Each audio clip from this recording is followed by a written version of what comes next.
Hello everyone welcome you all in your own channel learn everything. So ਅਸੀਂ ਕਰ ਰਹੇ ਸੀ mathematical reasoning. ਉਹਦੇ ਵਿੱਚ ਨੈਕਸਟ ਹੈ ਨੇਗੇਸ਼ਨ ਆਫ ਸਟੇਟਮੈਂਟ। ਬਹੁਤ ਜ਼ਿਆਦਾ ਈਜ਼ੀ ਆ। ਨੇਗੇਸ਼ਨ ਮਤਲਬ ਡਿਨਾਈ ਕਰਨਾ ਕਿਸੇ ਸਟੇਟਮੈਂਟ ਨੂੰ, ਠੀਕ ਹੈ, ਕਿ ਨੇਗੇਟ ਕਰ ਦੇਣਾ, ਨੈਗੇਟਿਵ ਬਣਾ ਦੇਣਾ, ਮਤਲਬ ਉਲਟਾ ਦੇਣਾ। ਜੇ ਉਹ ਗੱਲ ਜਿਹੜੀ ਕਹਿ ਰਹੀ ਹੈ ਉਹਦਾ ਨਾ ਵਾਚਕ ਬਣਾ ਦੇਣਾ, ਜੇ ਨਾ ਵਾਚਕ ਉਹਦਾ ਹਾਂ ਵਾਚਕ ਬਣਾ ਦੇਣਾ। ਨੇਗੇਸ਼ਨ ਆਫ ਸਟੇਟਮੈਂਟ ਪੀ ਮਤਲਬ ਇੱਕ ਪੀ ਸਟੇਟਮੈਂਟ ਆ, ਉਹਦੀ ਨੇਗੇਸ਼ਨ ਜਿਹੜੀ ਆ ਉਹਨੂੰ ਹਮੇਸ਼ਾ ਇਸ ਸਾਈਨ ਨਾਲ ਲਿਖਦੇ ਆ, ਠੀਕ ਹੈ। एग्जाम्पल तो ज़्यादा क्लियर होएगा। जब New Delhi is a city, ਇਹਦਾ ਨੇਗੇਸ਼ਨ ਕੀ ਹੈ? It is not that case New Delhi is city, ਜਾਂ it is false that New Delhi is city, ਜਾਂ New Delhi is not a city. ਉਲਟਾ ਕਰ ਦਿੱਤਾ ਨਾ, ਸਟੇਟਮੈਂਟ ਦਾ ਨੈਗੇਟਿਵ ਬਣਾ ਦਿੱਤਾ। All integer are rational number, it is not the case ਕਹਿੰਦਾ all that integer are rational number, ਜਾਂ it is false that all integer are rational number, ਜਾਂ ਐਟਲੀਸਟ ਇੱਕ ਇੰਟੀਜ਼ਰ ਤਾਂ ਹੋਏਗਾ ਵਿਚ ਇਜ਼ ਨਾਟ ਰੈਸ਼ਨਲ ਨੰਬਰ। मतलब कि देखो वो स्टेटमेंट का उल्टा कह दिता। उत्थे तो कहता ना all integer are rational number, यानी कहता एटलीस्ट एक इंटीजर इदा जो नॉट रैशनल नंबर, नॉट आ गया, फॉल्स आ गया, नॉट, ठीक है। बाकी तुसीं समझदा लेना इस चीज़ को कि किद्दां कह रहा। जिद्दां इत्थे है √2 इज़ नॉट कंपलैक्स नंबर, इहदा नेगेशन की होएगा √2 इज़ ए कंपलैक्स नंबर, ठीक है। The number 2 is greater than 7, number 2 is not greater than 7। Every natural number as an integer, every natural number is not, ਜਾਂ कह सकते some natural number are not integer, ठीक है। There exist एक natural number इदा का हो सकता विच इज़ नॉट इंटीजर। किसी भी तरह तुसीं नेगेट करना उन्होंने बोलते नेगेशन ऑफ स्टेटमेंट, क्लीयर। उस तो बाद साडे कोल दो होंदियां सिंपल स्टेटमेंट, कंपाउंड। सिंपल मतलब जिन्हों तुसीं ब्रोक नहीं कर सकते, दो या दो तो वध स्टेटमेंट। जिदा 5 इज़ नैचुरल नंबर की तोड़ोगे इहनूं, 5 इज़ नैचुरल नंबर इक्को स्टेटमेंट आ, सिंपल आ, 80 डिविजिबल बाय 10। हुण कंपाउंड की होंदी है जिन्होंने तुसीं दो स्टेटमेंट से तोड़ सकते। जिदा 3 is an odd number, 3 is greater then 2, यानी हुणे तोड़ के की लिख सकते 3 इज़ ऑड नंबर एक स्टेटमेंट बन जाएगी, 3 इज़ ग्रेटर दैन 2 अगली बन जाएगी। If it is hot then we use fan, it is hot एक स्टेटमेंट बन जाएगी, वी यूज़ फैन अगली स्टेटमेंट बन जाएगी। सो इदा जो कंपाउंड की होंगी जो उन्होंने किसी ना किसी कंजक्शन नाल जोड़िया होंगे, जिदा एंड दैन, ठीक है, एंड। सो हर एक की ट्रुथ वैल्यू अपनी ट्रुथ वैल्यू होंगी, क्लीयर। सिंपल स्टेटमेंट सिंपल जिन्होंने तुसीं तोड़ नहीं सकते, कंपाउंड जिन्होंने तोड़ के तुसीं उस अलग अलग जिहड़ियां स्टेटमेंट कर सकते हैं। उस तो बाद साडे कोल आ जांदी स्पैशल वर्ड्स एंड और, इनू कंजक्शन बोलते हैं, इनू डिसकंजक्शन बोलते हैं, लॉजिकल कनैक्टिव्स भी बोलते हैं। ये ज़्यादा इंपॉर्टेंट है, इन्होंने थोड़ा ध्यान ना देखियो। सब तो पहला कंजक्शन देखते हैं एंड, उस तो बाद डिसकंजक्शन और देखांगे, ठीक है। The conjunction of two statement P and Q is a compound statement. पहली गल कंपाउंड है जिहड़ियां हुणी आपां पढ़ के आए, यानी दोवां नूं जोड़िया जांदा। जिद्दां 4 is even and composite number, यानी ये तो बन सकता 4 इज़, इतने लिखा 4 is both even and composite, and लग गया, यानी दो स्टेटमेंट जोड़ियां, 4 is even number, 4 is composite number, ये दो निकल गई। इदां it is hot and 3 is odd prime, यानी इट इज़ हॉट एक स्टेटमेंट बन गई, 3 इज़ ऑड प्राइम अगली बन गई। मतलब कहन कि सिंपल है, एंड ना जोड़िया होया वो तुसीं दो दो स्टेटमेंट्स अलग अलग कर सकते हैं। मेन इहदा जो आंदा है वो आंदा ट्रुथ वैल्यू ते इहदे साइन ते। देखो जे पी एंड क्यू आ, उन्होंने मैं इस साइन लिख दी, बस ये ध्यान रखना, ये वाला साइन आ एंड का। ਇਹਦਾ ट्रुथ टेबल देखियो मेन कि ट्रुथ टेबल किद्दां बनदा, मतलब ट्रुथ वैल्यू देखनी, ये ट्रू हैगा, जे ट्रू हैगा फिर ट्रू आएगी या फॉल्स, मेन वो पेपर च आएगा, ठीक है।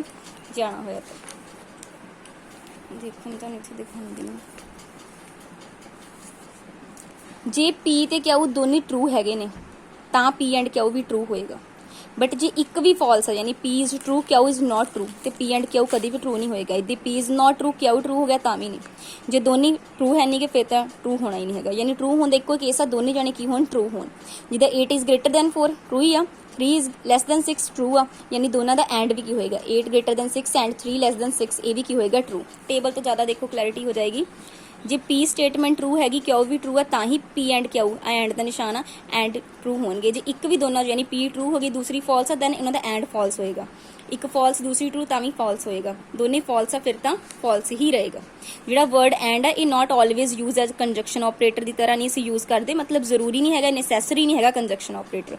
उस तो बाद आ जांदा डिसकंजक्शन और, जिहड़ा इंपॉर्टेंट हैगा, जिद्दां ओहदा साइन सीगा ना ओहदी इहदा साइन है, इहदा साइन पी और क्यू है ना, इनू इधर नीचे नूं पांदे, इनू ऊपर नूं करके लिखदे आपां इधर, अगे आ जाएगा इहदा साइन भी। मेन बेसिक चीज़ा देखनिया, तुसीं ज़्यादा नहीं इनू डीप जिन्ना कि मैं करवा रही हूँ बस उन्ना देखो, वो सफिशिएंट है, ठीक है। हुण सब तो पहले साइन देखो, ये वाला साइन हुंदा जिहदा पी एंड क्यू का की सीगा, नीचे नूं सीगी वी, ठीक है, मतलब इदा सी। हुण ये वी हैगा उपर नूं। हुण इहदे विच ट्रू ते फॉल्स का केस किद्दां बनदा, जे दोनों स्टेटमेंट ट्रू होणगियां तां भी ट्रू होएगी। जे एक भी स्टेटमेंट देखो और आ ना, या तो ये ट्रू हो जाए या जे पी ट्रू हैगी आ एंड क्यू नॉट ट्रू हैगी तां भी इन्हां दा और की होएगा ट्रू होएगा। एंड च इदां नहीं सी, एंड च जे एक भी फॉल्स हो जांदी सी उन्हां दा एंड भी फॉल्स हो जांदा है, ਠੀਕ ਆ।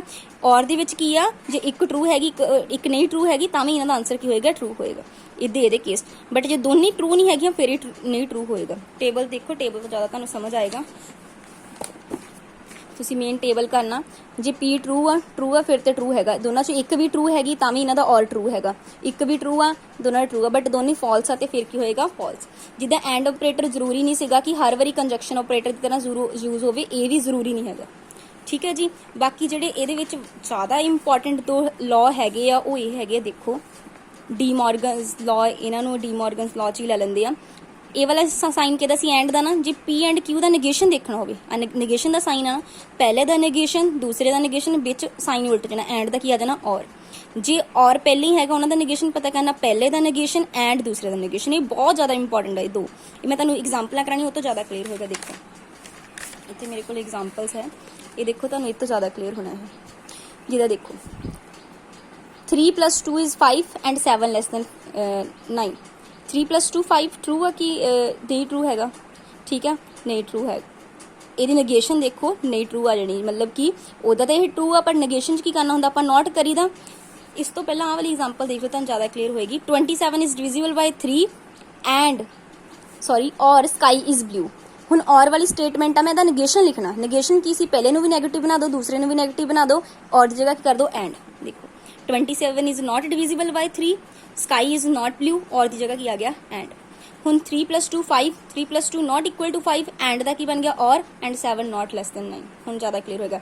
Jaipur is in India and Washington is not in India। ਹੁਣ ਇਹਦਾ ਨੇਗੇਸ਼ਨ ਕੀ ਹੋਏਗਾ, Jaipur is not in India, ਪਹਿਲੇ ਦਾ ਵੀ ਨੇਗੇਸ਼ਨ ਕਰ ਦਿੱਤੀ, ਠੀਕ ਹੈ, ਐਂਡ ਦੀ ਜਗ੍ਹਾ ਕੀ ਆ ਗਿਆ, or. Washington is not in India, Washington ਕੀ ਹੋ ਗਿਆ, ਇਜ਼ ਇਨ ਇੰਡੀਆ। ਮਤਲਬ ਉਲਟਾ ਕਰ ਦੇਣਾ ਤੁਸੀਂ। ਕਹਿਣ ਦਾ ਭਾਵ ਕੀ ਆ, ਜਦੋਂ ਵੀ ਤੁਹਾਨੂੰ ਕੰਪਾਊਂਡ ਸਟੇਟਮੈਂਟ ਦੀ ਨੇਗੇਸ਼ਨ ਆਉਂਦੀ ਹੈ ਨਾ, ਪਹਿਲੇ ਨੂੰ ਵੀ ਨੈਗੇਟਿਵ ਕਰ ਦਿਓ, ਦੂਸਰੇ ਨੂੰ ਵੀ ਨੈਗੇਟਿਵ ਕਰ ਦਿਓ, ਔਰ ਦੀ ਜਗ੍ਹਾ ਐਂਡ ਪਾ ਦਿਓ ਜੀ, ਐਂਡ ਉਹਦੀ ਜਗ੍ਹਾ ਕੀ ਕਰ ਦਿਓ, ਔਰ ਕਰ ਦਿਓ। ਇਹਦੇ ਜੈਪੁਰ ਇਜ਼ ਇਨ ਇੰਡੀਆ, ਇਹਦਾ ਨੇਗੇਸ਼ਨ ਕੀ ਬਣੇਗਾ, Jaipur is not in India. Washington is not in India ਦਾ ਨੈਗੇਟਿਵ ਕੀ ਬਣੇਗਾ, ਵਾਸ਼ਿੰਗਟਨ ਇਜ਼ ਇਨ ਇੰਡੀਆ, ਤੇ ਐਂਡ ਦਾ ਕੀ ਬਣ ਗਿਆ, ਔਰ। ਡੀ ਮੋਰਗਨ ਨਹੀਂ ਦੱਸਿਆ ਸੀ ਨਾ ਕਿ ਜੇ P ਐਂਡ Q ਹੈਗਾ, ਠੀਕ ਹੈ, ਉਹਦੀ ਨੇਗੇਸ਼ਨ ਪਤਾ ਕਰਨੀ ਹੈ, ਤੇ ਕੀ ਹੋਏਗਾ, ਪਹਿਲੇ ਦਾ ਵੀ ਨੇਗੇਸ਼ਨ ਕਰ ਦੋ, ਦੂਸਰੇ ਦਾ ਵੀ ਨੇਗੇਸ਼ਨ ਕਰ ਦੋ, ਐਂਡ ਦੀ ਜਗ੍ਹਾ ਕੀ ਆ ਜਾਏਗਾ, ਔਰ।